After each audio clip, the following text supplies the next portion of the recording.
ये वीवीपैट का केबल है। ये हमारे पास वैलिड यूनिट है और ये वैलिड यूनिट का केबल है। और ये है कंट्रोल यूनिट। इस कंट्रोल यूनिट में कोई केबल नहीं है, केवल एक सॉकेट है। अब यहां देखिए आपके पास केवल दो केबल हैं, एक केबल वैलिड यूनिट का और एक केबल वीवीपैट का। इस कंट्रोल यूनिट में केबल नहीं, ठीक है। अब कंट्रोल यूनिट में सॉकेट है, मतलब एक केबल इसमें लगना है।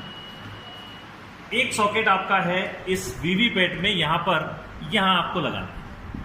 इन्हें सॉकेट दो हैं और पिने दो हैं।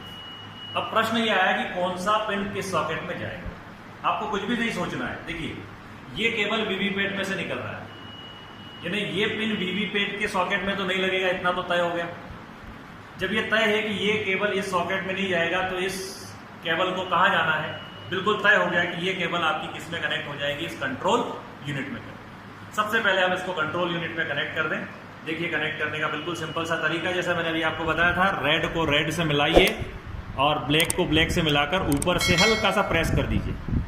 ये देखिए प्रेस किया, आवाज आई, ये केबल आपकी कनेक्ट। ये आपका कनेक्शन हो गया इस कंट्रोल यूनिट का वीवीपैट के साथ। दूसरा केबल हमारे पास बचा है वैलिड यूनिट का। इस वैलिड यूनिट को लगाने के लिए अब सॉकेट हमारे पास एक ही बचता है और वो है आपका वीवीपैट में। तो देखिए हम वीवीपैट में इसको कनेक्ट कर देंगे इस तरह से, रेड पोर्शन रेड की तरफ, ब्लैक की तरफ, और इसको प्रेस कर दें। ये आपका कनेक्शन प्रॉपर हो गया। अब ये किसी भी तरह से कनेक्शन में कोई मिस्टेक नहीं। तो यहां आप ऐसा हो जाएगी कि आपसे इलेक्ट्रॉनिक वोटिंग मशीन के कनेक्शन उल्टे हो गए। अब बात आती है कि इलेक्ट्रॉनिक वोटिंग मशीन के कनेक्शन कर दिए, अब भी ये नहीं चल रही है, तो क्या कारण है?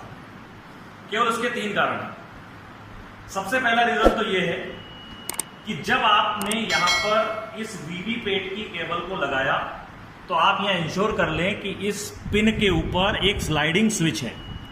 ये स्लाइडिंग स्विच एक पर ही मिलेगा आपको और ये एक पर ही होना चाहिए। अगर ये नहीं है, दो पर चला गया है इसको लगाते वक्त, तो आप इसको एक पर कर लीजिए। नंबर 1। दूसरा है आपका कि आप जब इसको कनेक्ट कर रहे हैं तो पावर ऑन करने के पहले आप इस वीवीपैट का ये नॉब जो है ट्रांसपोर्टेशन मोड में आड़ा है, इसको आप वर्किंग मोड में कर दीजिए। अगर ये ट्रांसपोर्टेशन मोड में होगा तो भी नहीं चलेगा।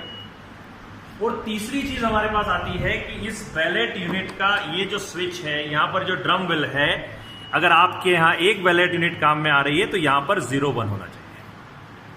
अगर ये तीनों बराबर हैं तो फिर कोई चांस नहीं है कि आपकी इलेक्ट्रॉनिक